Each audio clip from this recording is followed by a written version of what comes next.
Salam sejahtera dan apa kabar semua? Hari ini saya akan membincangkan pendekatan zoologi dan botani yang diaplikasi dalam bidang arkeozoologi. Kaedah-kaedah analisis dan juga kepentingan serta sumbangannya turut saya akan bincangkan. Apakah itu arkeozoologi? Arkeozoologi merupakan bidang yang mengkaji sisa-sisa fauna seperti tulang haiwan mamalia, cengkerang moluska, tulang amphibian, tulang ikan dan juga tulang reptilia yang ditemui dari tapak ataupun konteks arkeologi. Ini kerana kita mengkaji perkaitannya dengan manusia prasejarah. Arkeozoologi juga mengkaji perkaitan antara interaksi manusia masa lalu dengan hewan. Ia bukan sahaja melibatkan analisis atau tafsiran tulang hewan daripada deposit ataupun konteks arkeologi, tetapi turut mengkaji set-set data seperti perwakilan seni, iaitu lukisan gua, mural dinding ataupun sumber daripada dokumentasi bertulis. Contohnya lukisan gua yang dijumpai di tapak Lascaux di barat daya France, mumia haiwan yang ditemui dikebumikan bersama di tapak perkuburan Mesir, dan juga contoh terakota, bukti terakota pahlawan dan tenteranya serta kuda yang dikebumikan dalam makam Maharaja Cina, dan juga simbol-simbol haiwan seperti lembu telah digunakan sebagai dijumpai di permukaan Mentrai, iaitu pada zaman tamadun Indus. Penyelidikan arkeozoologi juga memberi tumpuan dalam rekonstruksi aktiviti sara hidup atau tingkah laku manusia yang berkaitan dengan, iaitu seperti amalan pemburuan ataupun domestik berkaitan dengan peternakan, dan yang kedua paleo alam ataupun persekitaran kuno serta adaptasi manusia pada masa tersebut, fungsi haiwan dalam masyarakat pada masa tersebut selain sebagai sumber makanan ataupun ada fungsi lain di sebalik itu, Nanti saya akan bincang dan perincikan satu persatu. Oleh itu, arkeozoologi merupakan bidang yang bersifat multidisiplin, komprehensif serta memerlukan pengetahuan bukan sahaja arkeologi tetapi memerlukan juga kepakaran seperti ahli biologi, ahli ekologi, ahli antropologi dan juga ahli geologi. Ini kerana metod dan konsep bidang tersebut diperlukan untuk memantapkan lagi hasil kajian sisa-sisa fauna yang luas teoretikalnya. Kenapa bidang ini diperlukan dalam cabang arkeologi? Bidang ini diperlukan untuk menjawab beberapa persoalan berkaitan manusia prasejarah, seperti apakah jenis diet masyarakat prasejarah, iaitu manusia prasejarah makan apa untuk terus hidup, memburu ataupun pembangkai, dan bagaimanakah fauna diburu dan siapa yang terlibat. Di sini pembangkai bermaksud manusia prasejarah memperolehi sumber makanan ataupun daging dengan cara mendapatkannya dari haiwan yang telah mati atau merampas hasil buruan haiwan karnivor seperti harimau ataupun beruang.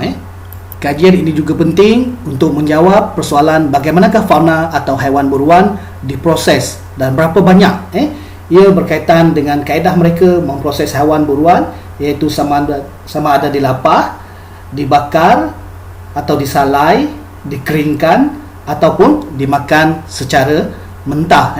Selain daripada itu, adakah sumber makanan tadi, haiwan yang diburu, dijadikan hanya sebagai sumber makanan atau ada fungsi di sebaliknya, Ini kemungkinan haiwan yang diburu digunakan untuk tujuan lain seperti untuk kegunaan ritual,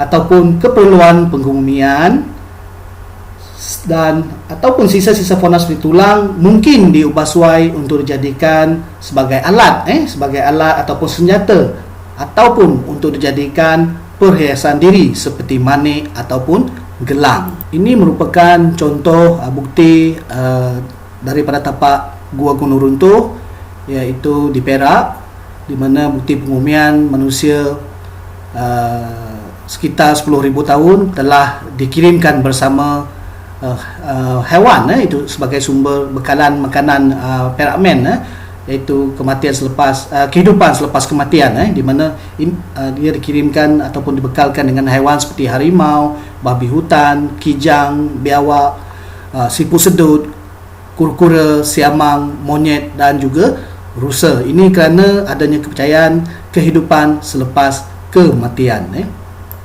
Kajian ini juga akan menerangkan ataupun mengukuhkan lagi jenis adaptasi ataupun persekitaran pada masa lampau. Ini kerana sisa-sisa fauna yang diidentifikasi akan menjadi petunjuk kepada persekitaran pada masa kebudayaan berlangsung.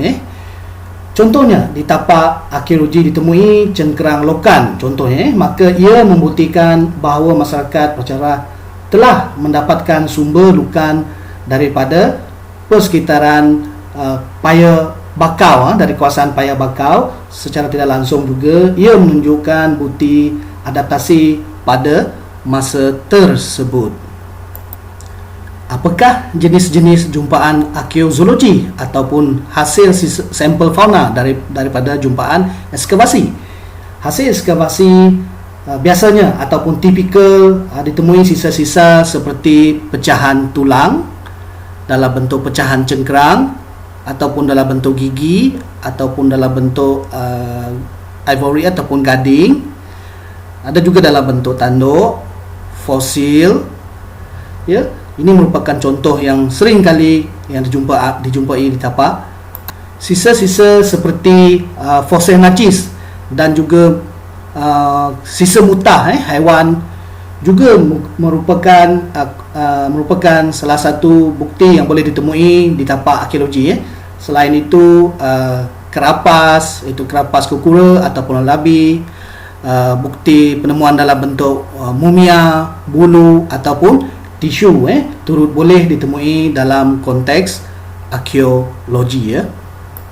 Bukti eksploitasi sisa-sisa fauna juga boleh ditemui dalam bentuk artifak dan juga ornamen seperti alat tulang yang diperbuat daripada tulang haiwan, atau perhiasan seperti manik, cengkerang, gelang dan loket yang sama ada dibuat daripada cengkerang molluska ataupun siput. Bagaimanakah sampel arkeozoologi diperolehi? Sudah tentu sampel tersebut diperolehi melalui ekskavasi, di tapak yang in situ. Sampel ini juga diperolehi melalui proses ayakan semasa dijalankan aktiviti ekskavasi di lapangan. Sampel juga boleh diperolehi melalui kaedah apungan yang dijalankan di lapangan, iaitu tanah daripada sisa-sisa kerja ekskavasi akan dianalisis ataupun diayak di lapangan. Bagaimanakah sampel arkeozoologi dianalisis?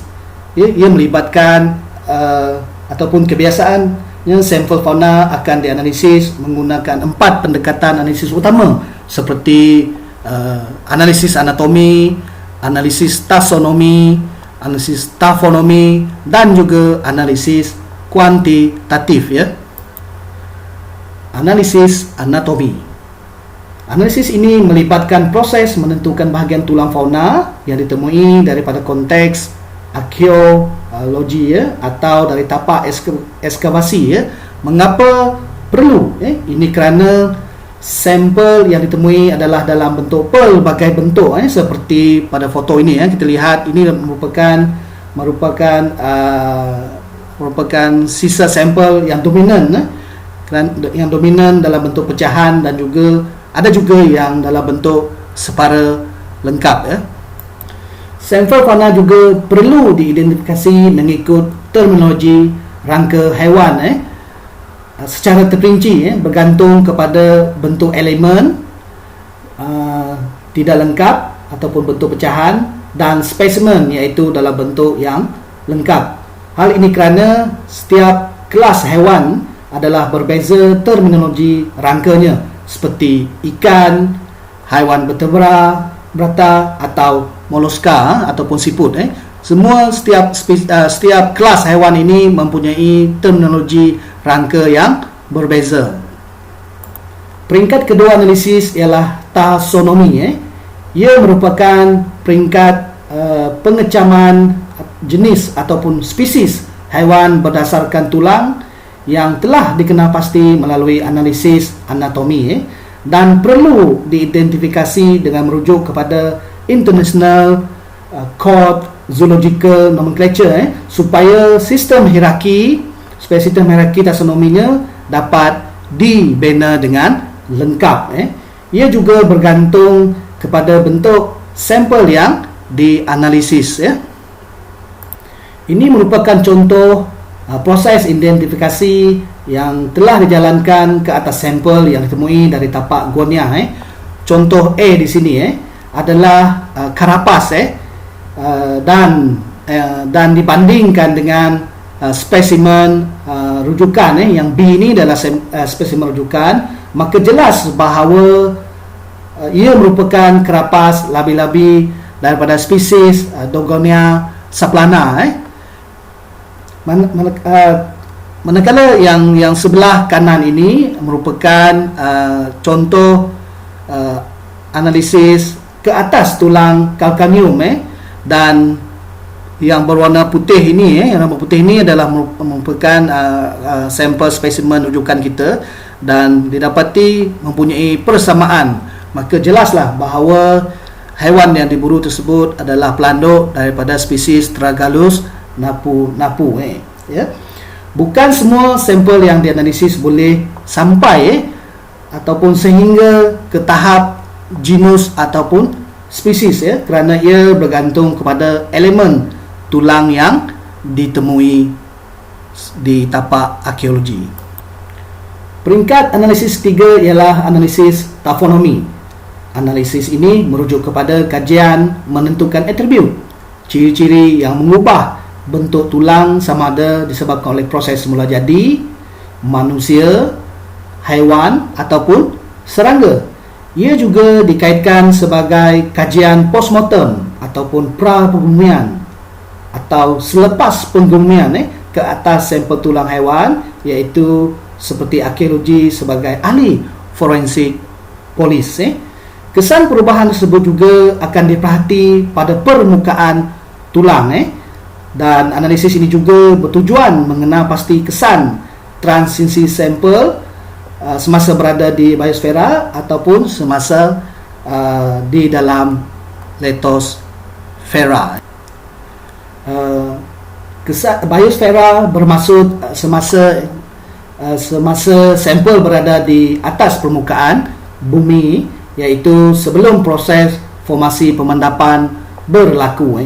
Manakala litosfera pula merujuk sampel fauna telah tertanam dalam tanah setelah melalui proses formasi mendapan semula jadi, iaitu sebelum dia tertanam. Kesan yang kita akan kaji ialah menentukan kesan transisi semasa tulang berada di biosfera dan juga menentukan kesan yang berlaku perubahan ke atas tulang semasa dalam tanah. Oleh itu, sampel-sampel fauna perlu melalui analisis mikroskopi sama ada berkuasa rendah ataupun tinggi pembesarannya, seperti penggunaan stereo mikroskop ataupun imbasan mikroskopi elektron seperti SEM. Ini merupakan beberapa contoh kesan modifikasi yang terdapat pada permukaan tulang haiwan sama ada disebabkan oleh faktor semula jadi ataupun oleh manusia atau budaya. Contoh satu menunjukkan ciri-ciri perubahan pada permukaan tulang disebabkan tindak balas pH tanah. Manakala contoh yang kedua merupakan kesan akibat tindak balas kimia oleh akar yang melekat pada tulang semasa dalam tanah. Kesan modifikasi oleh manusia atau budaya seringkali dikaitkan dengan aktiviti perlapahan, seperti aktiviti memotong memotong daging, dan semasa proses tu proses memotong menggunakan alat batu telah terkena kepada bahagian tulang haiwan, atau menggergaji. Aktiviti menggaji tulang kemungkinan bertujuan untuk memisahkan karkas, dan juga kesan tadi boleh juga dijumpai di permukaan tulang melalui aktiviti mengunyah sumber makanan tersebut. Jadual ini menunjukkan perkaitan kesan modifikasi itu oleh manusia pada permukaan tulang yang disebabkan oleh proses pelapahan haiwan buruan. Kesan pelapahan pada bahagian tertentu karkas haiwan buruan tadi merupakan petunjuk proses yang dilakukan, seperti contoh satu, sekiranya dijumpai kesan tetakan atau potong di bahagian tengkorak, rahang, ia menunjukkan adanya aktiviti menyiat kulit dan otot kepala, dan juga kemungkinan berlakunya akti penjebelihan, iaitu untuk membunuh haiwan serta memutuskan lehernya, yang mungkin tujuan untuk mendapatkan kepala sebagai trofi. Contoh yang ketiga, saya ambil contoh yang ketiga, bahagian kesan tetakan ataupun pelapahan dijumpai di bahagian atas kaki, di bahagian kaki depan ataupun kaki belakang. Ini menunjukkan bahawa masyarakat tersebut hendak mendapatkan daging ataupun otot ataupun ligamen yang banyak di bahagian paha, terutamanya di bahagian paha ataupun lengan haiwan. Dan contoh yang kelima ni, ini yang menarik, bahagian tulang rusuk. Kesan pelapahan jika dijumpai di bahagian dalam ataupun luar rusuk, ini menunjukkan proses inviscerasi, ataupun proses untuk mengeluarkan organ dalaman untuk dijadikan sebagai makanan tambahan. So saya berharap pelajar akan meneliti contoh yang lain. Selain itu, ciri-ciri pecahan atau patahan pada tulang turut diidentifikasi. Ia penting kerana memberi petunjuk proses untuk mendapatkan sumber makanan tambahan, seperti lemak ataupun sumsum tulang yang terdapat dalam rongga tulang. Selain daripada itu, kesan pembakaran turut dianalisis dengan cara menentukan warna pada permukaan tulang. Ini kerana perubahan warna pada tulang adalah ataupun perubahan pada warna tulang adalah dipengaruhi oleh suhu pembakarannya. Melalui atribut ini secara tidak langsung boleh menunjukkan proses penyediaan makanan sama ada melalui kaedah pembakaran.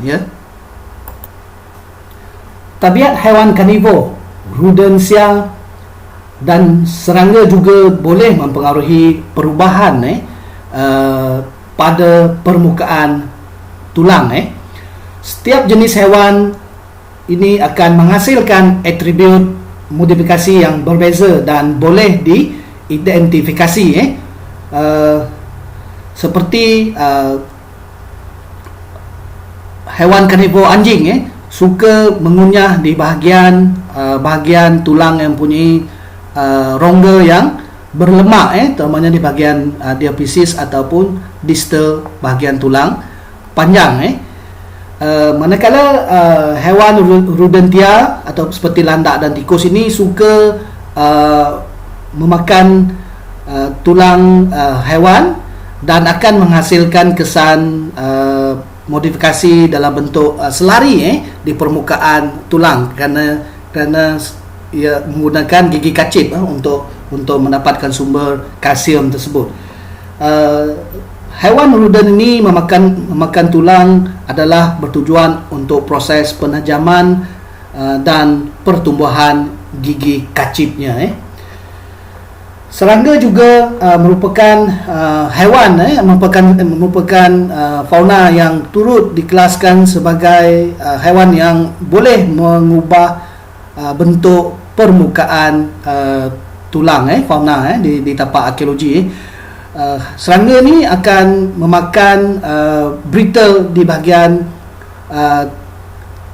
permukaan tulang dan juga sering memakan tisu-tisu kering yang di permukaan tulang dan juga menebuk tulang untuk mendapatkan kalsium dan nutrien untuk proses kitaran hidupnya.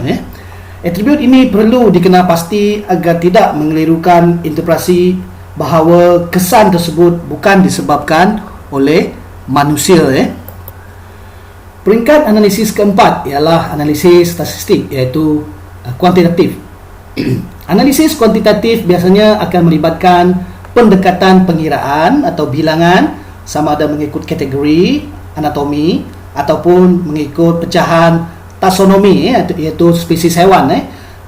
Pendekatan ini perlu melibatkan set formula seperti TNF, iaitu total number of fragment, NISP, number of identified specimen, dan MNI, minimum of number individual, iaitu secara relatif. Statistik ini juga melibatkan set pengukuran panjang, lebar ataupun tebal sesuatu sampel tulang, kerana set pengukuran ini boleh digunakan untuk menentu anggaran saiz sebenar haiwan yang diburu atau usia haiwan yang telah diburu berdasarkan ukuran saiz gigi ataupun pertumbuhan bahagian gading serta tanduk haiwan. Contoh, bagaimana statistik NISP digunakan. Ini merupakan rangka atau rangka haiwan rusa. NISP ini digunakan untuk menentukan elemen atau spesimen tulang haiwan yang telah diidentifikasi.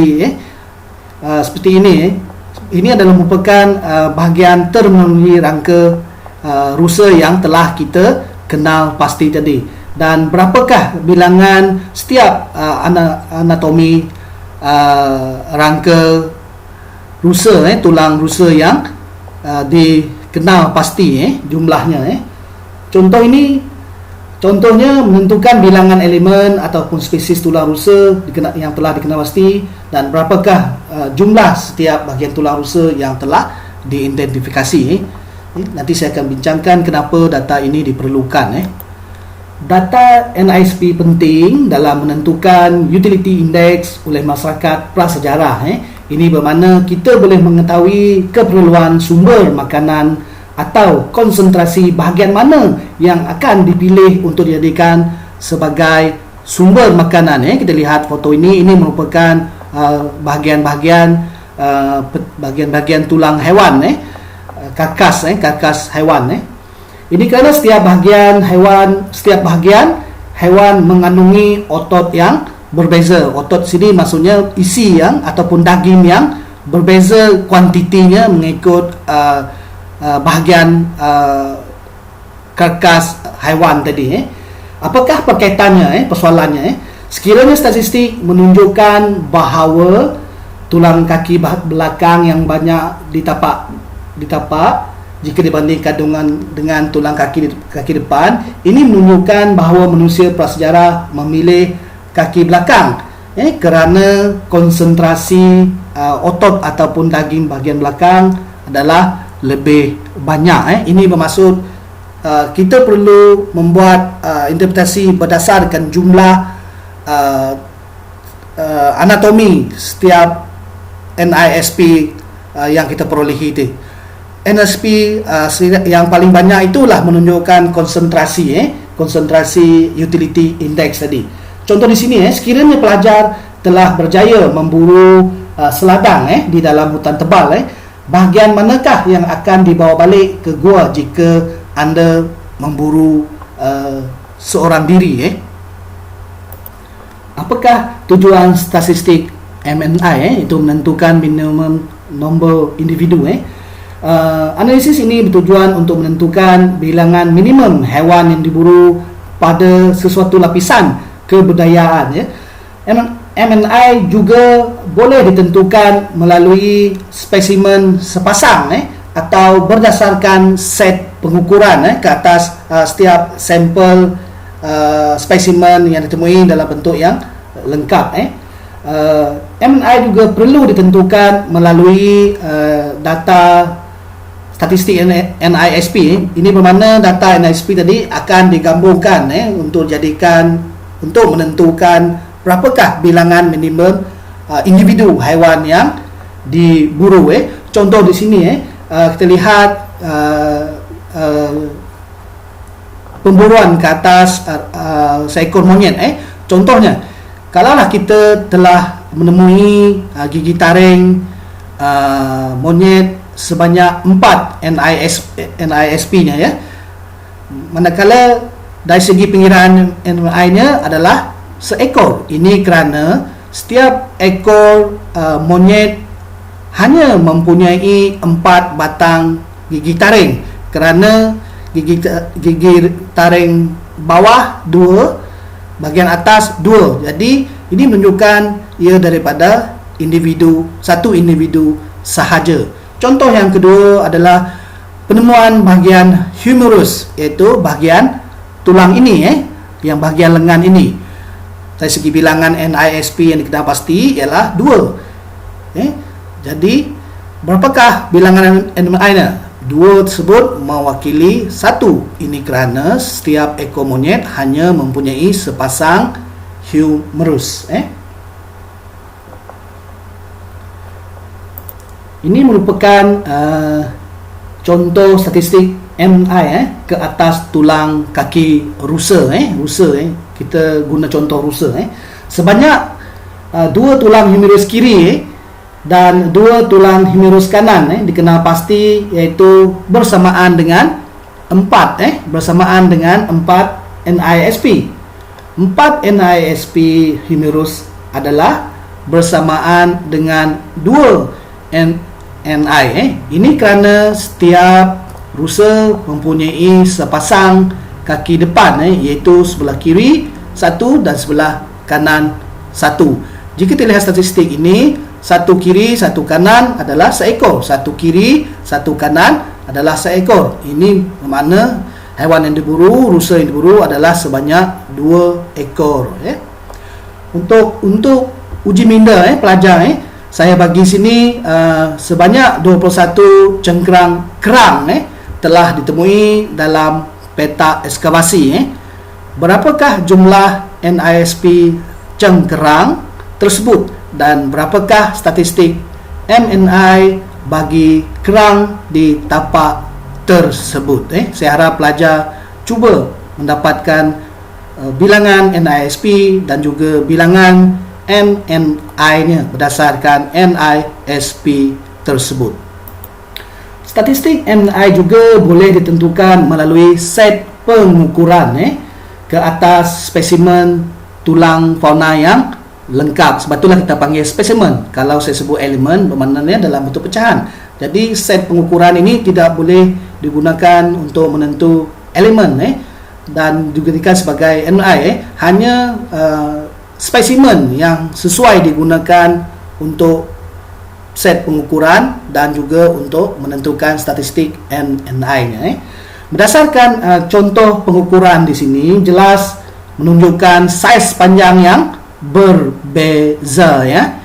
Contoh di sini yang sebelah kanan ini adalah lebih panjang ukurannya jika dibandingkan dengan yang sampel yang sebelah kiri ini.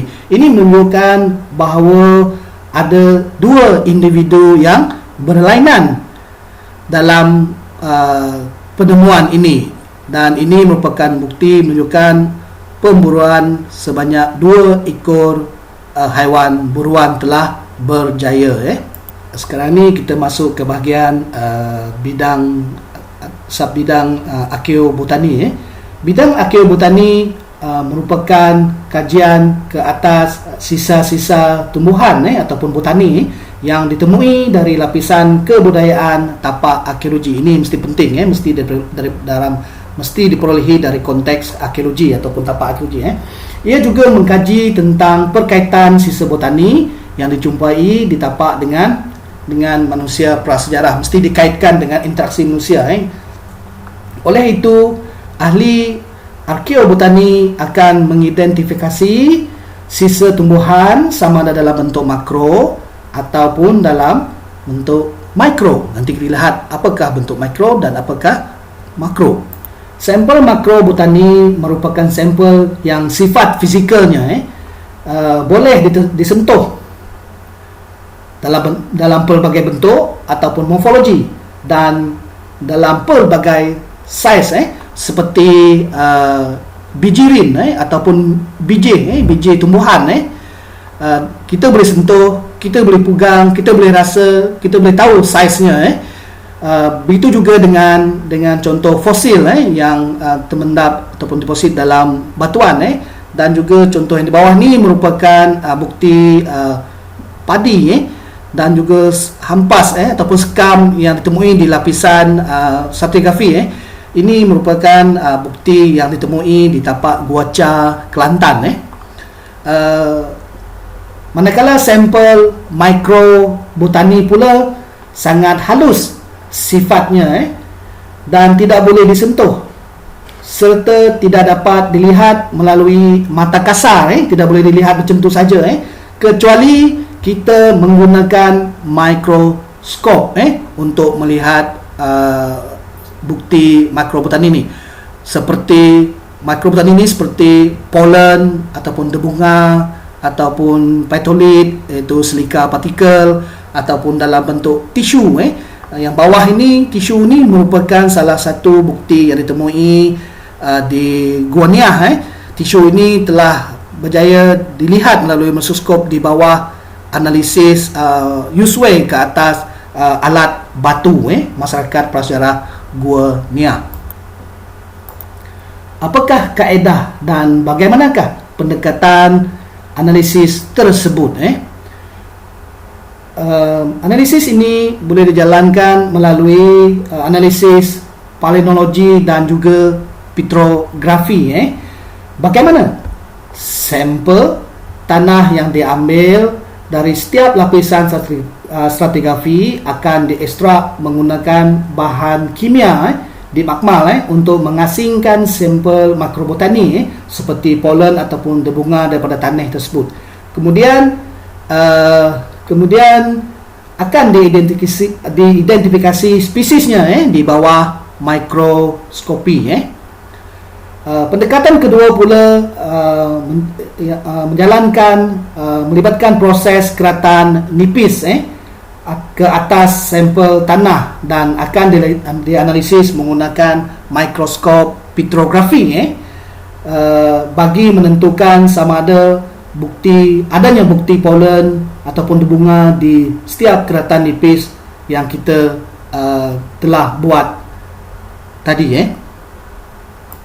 Seterusnya adalah analisis identifikasi, iaitu proses pengecaman spesies sisa mikrobotani melalui pendekatan mikroskop berkuasa tinggi pembesarannya, seperti imbasan mikroskopi elektron atau kronometrografi spektrum yang merupakan peralatan yang digunakan untuk melihat mikrobotani tadi.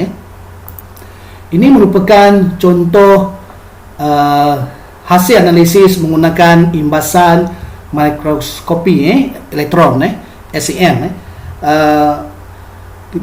Antara yang boleh kita lihat adalah bukti spekulat dan juga sel-sel bali ataupun sel kacang yang dijumpai dalam lapisan tanah, dan juga malahan bukti granul kanji pada permukaan alat batu juga boleh dikesan, dan ia menunjukkan bukti cara pemprosesan untuk mendapatkan atau menghasilkan produk kanji oleh masyarakat prasejarah. Sampel makrobotani boleh diperolehi melalui kaedah ayakan kering sisa-sisa tanah daripada ekskavasi akan ditapis menggunakan bekas penapis yang pelbagai saiz seperti yang saya lampirkan gambar ni. Ini merupakan contoh yang kita gunakan iaitu pelbagai saiz untuk menapis sampel makrobotani yang terdiri daripada pelbagai saiz. Sisa-sisa yang tertinggal dalam bekas tapisan ini dalam bekas tapisan ini akan dianalisis untuk tujuan pengasingan untuk tujuan pengasingan sampel makrobotani daripada sampel organik yang lain di dalam bekas tadi. Ini mana bukan hanya sampel makrobotani yang akan dijumpai di dalam bekas ayakan tadi, tetapi sampel organik yang lain turut boleh dijumpai. Sampel makrobotani yang telah diklasifikasi tadi akan melalui peringkat analisis identifikasi taksonominya, akan ditentukan spesies, iaitu atas spesies tumbuhan tadi, iaitu menentukan spesies botani tersebutlah. Sampel makrobotani juga boleh diperolehi atau dikesan melalui teknik ayakan basah. Teknik ini memerlukan air sebagai medium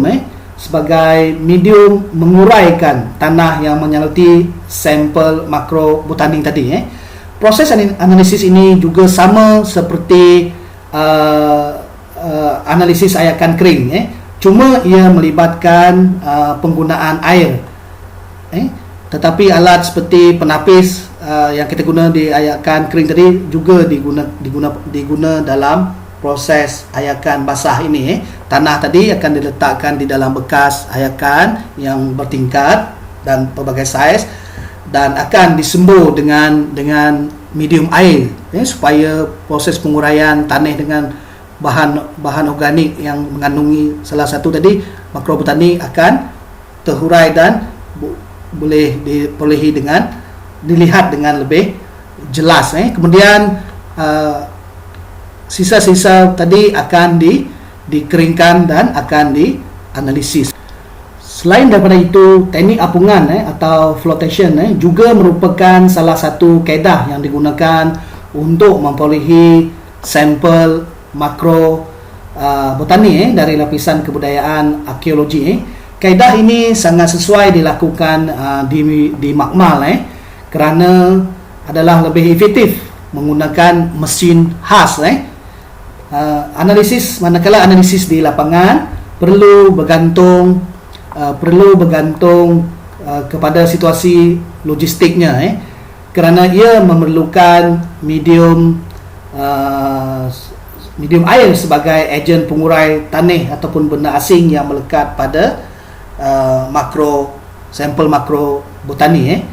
Sampel tanah dari lapisan kebudayaan arkeologi biasanya akan dimasukkan ke dalam bekas yang mengandungi air, akan dimasukkan ke dalam mesin khas ataupun bekas modifikasi seperti dalam foto slide ini, dan akan digaul secara automatik. Kalau menggunakan mesin, dia secara automatik melalui air tadi. Jika menggunakan kaedah secara manual, kita akan menggunakan tangan dan perlu seringkali untuk menggaul supaya bahan organik ini yang melekat pada sampel makro boleh terhurai dengan lebih mudah, dan cepat. Jadi sampel-sampel yang terapung di permukaan air secara automatik akan dialirkan ke bekas penapis. Sila lihat rajah 1. Tanah tadi akan dimasukkan ke dalam bekas ini dan akan digaul, dan juga bantuan air juga sebenarnya. Air ini masuk daripada bawah supaya menguraikan benda asing tadi. Dan sampel-sampel yang ringan termasuk sampel makro botani tadi akan secara automatiknya akan mengalir ke yang terapung, akan mengalir ke sini dan tersangkut dan termasuk dan akan berada di bekas penapis ataupun bekas pengumpul tadi. Kemudian sisa-sisa dikumpul ini akan dibungkus menggunakan kain kasar dan dibiarkan kering secara semula jadi. Selepas kering, sampel ini akan dianalisis untuk mengasingkan bukti sampel makrobotani daripada bahan organik yang lain. Selepas itu barulah setiap sampel makrobotani tadi akan diklasifikasi mengikut ciri-ciri morfologinya dan ditentukan taksonominya. Maksud di sini ditentukan spesies tumbuhan tersebut oleh pakar arkeobotani. Apakah sumbangan kajian atau hasil analisis arkeobotani ini? Terdapat 8 sumbangan hasil analisis ke atas sampel makro ataupun mikrobotani yang berkaitan dengan manusia prasejarah, seperti jenis tumbuhan, diet, pemprosesan sumber, adanya aktiviti pertanian ataupun domestik, dari segi musim, ritual, teknologi dan pentarihan. Saya akan perincikan satu persatu ya. Sumbangan yang pertama, secara langsung ahli arkeologi akan mengetahui jenis-jenis tumbuhan ataupun spesies tumbuhan ataupun tanaman yang wujud semasa zaman penghunian yang berlangsung di tapak kajian ni, seperti contoh ini yang sertakan ini. Dan sumbangan yang kedua adalah secara tidak langsung kita akan mengetahui tumbuhan tersebut kemungkinan sebahagian daripada sumber makanan mereka, atau juga terdapat ciri-ciri khusus tumbuhan seperti padi, barley atau gandum ini, sudah pasti ia akan menjadi petunjuk bahawa telah ada aktiviti pertanian domestik.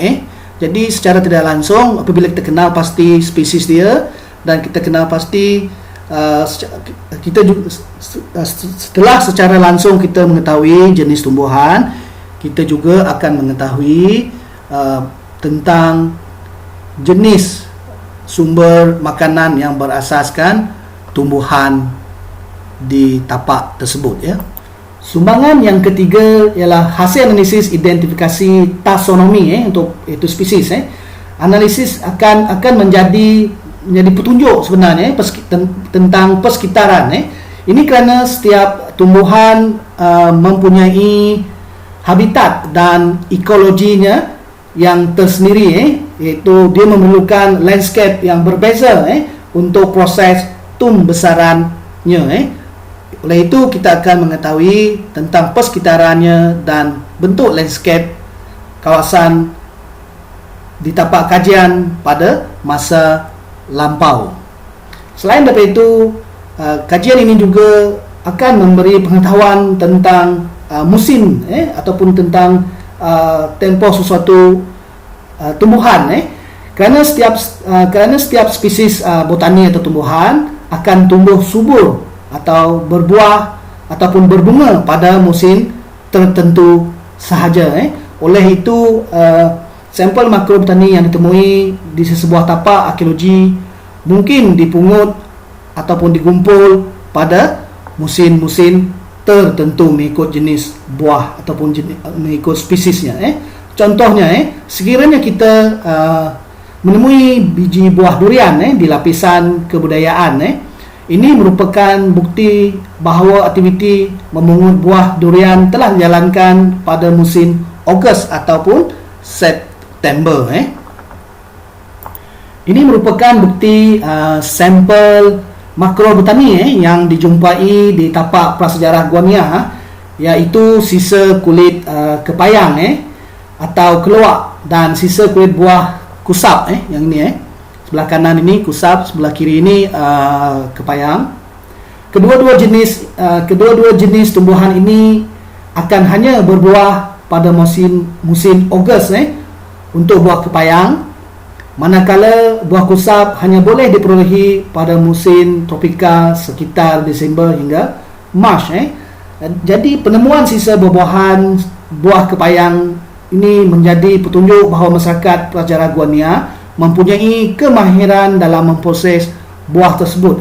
Jika buah kepayang ini tidak diproses dengan kaedah yang tepat dan betul, akan menyebabkan manusia yang memakannya mabuk, kerana ia dikategorikan sebagai buah yang bertosin tinggi.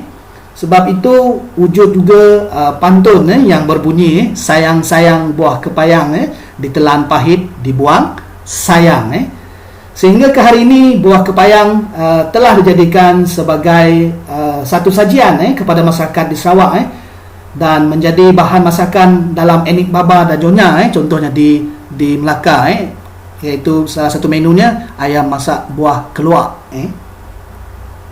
Sumbangan yang kelima adalah berkaitan dengan amalan kepercayaan ataupun ritual. Selain dijadikan sebagai sumber makanan, hasil botani juga telah digunakan oleh masyarakat prasejarah untuk tujuan lain. Contohnya adalah berdasarkan penemuan asosiasi dengan bukti pengkebumian, seperti di Inca ni, telah ditemui bundle burial, iaitu mayat yang dibungkus bersama dengan produk tanaman. Jika kita lihat raja sebelah kiri ini jelas di mana masyarakat di mana si mati telah dikirimkan, telah dibungkus bersama dengan hasil tanaman seperti jagung, daun koka, kentang, kacang pot, kacang tanah, kulit guinea pig dan juga cengkerang moluska. Ini adalah berkaitan dengan kepercayaan bahawa ada kehidupan selepas kematian, atau merupakan bekalan si mati di alam barzakh. Sampel organik seperti arang yang ditemui dalam lapisan kebudayaan juga boleh dijadikan sebagai sampel pentarihan melalui kaedah pentarihan C14 ataupun radiokarbon 14. Penemuan artifak juga dalam bentuk yang diperbuat daripada pohon balak ataupun pokok balak juga boleh ditentukan usianya, iaitu dengan mengira gegelang pokok. Ini kerana setiap gegelang pokok adalah mewakili pertumbuhannya dalam 1 tahun. So kaedah pentarihan ini dikenali sebagai kaedah pentarihan gegelang ataupun dendrochronology dating. Melalui bukti makrobotani di tapak arkeologi turut boleh menyumbang data berkenaan material yang digunakan ataupun bahan asas penghasilan kraft. Ini kerana dalam penghasilan kraft ini masyarakat prasejarah akan mengeksploitasi sumber flora seperti kayu balak, rotan, rumput, daun-daun, ranting, buluh untuk dijadikan sebagai bahan ataupun produk yang digunakan dalam kehidupan harian mereka. Contohnya di sini masyarakat sejarah dahulu telah mendebang balak dan untuk dijadikan sebagai papan perahu ataupun papan kapal kapal yang bersaiz besar untuk tujuan memburu ikan paus. Dan juga kalau kita lihat contoh di bawah ini merupakan salah satu bukti kebudayaan prasejarah akhir di Kinabatangan. Masyarakat pada masa tersebut telah menebang balak jenis ironwood ataupun kayu belian yang keras sifatnya untuk dijadikan sebagai keranda. Malahan keranda-keranda tersebut mempunyai perhiasan yang ataupun ukiran yang sangat cantik. Ini menunjukkan bahawa mereka telah pandai mencari ataupun mengenal pasti bahan yang sesuai untuk dijadikan produk untuk menghasilkan keranda kayu balak. Sumber botani yang ada di sekitar masyarakat prasejarah juga telah dieksploitasi oleh masyarakat pendukung kebudayaan. Ini kerana terdapat bukti menunjukkan bahawa tumbuh-tumbuhan tersebut telah dijadikan sebagai pakaian, dihasilkan menjadi pakaian, dan juga tumbuh-tumbuhan seperti rumput tadi juga dijadikan dipintal, kulit kayu dipintal untuk dijadikan sandal dan juga beg galas yang digunakan oleh Iceman, iaitu masyarakat kebudayaan zaman logam yang ditemui di pergunungan Alps, iaitu sekitar 5,000 tahun dahulu, ya. Oleh yang demikian, dapat saya simpulkan bahawa kajian arkeozoologi dan arkeobotani memainkan peranan penting untuk mengetahui interaksi manusia prasejarah dengan sisa-sisa fauna dan botani yang ditemui di tapak arkeologi. Hasil kajian ini akan menjawab persoalan mengenai spesies fauna dan tumbuhan yang dieksploitasi, yang dieksploitasi untuk dijadikan sebagai sumber diet ataupun sumber makanan mereka. Kedua-dua kajian ini juga akan memberi jawapan tentang aktiviti sara hidup mereka, yang diamalkan, yang diperhatikan oleh manusia pada masa lampau tersebut. Masyarakat dahulu juga hidup di persekitaran yang macam mana, persoalan yang macam mana, persekitaran yang macam mana pada masa tersebut juga boleh diketahui berdasarkan hasil taksonomi fauna dan juga flora sebenarnya.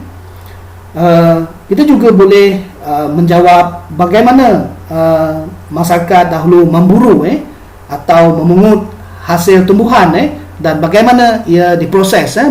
Ini adalah jawapan ini boleh diperolehi melalui analisis tafonomi. Kemudian seterusnya berdasarkan ke spesies haiwan atau tumbuhan, membolehkan kita mendapat bukti berkenaan bagaimana perolehan sumber makanan tersebut.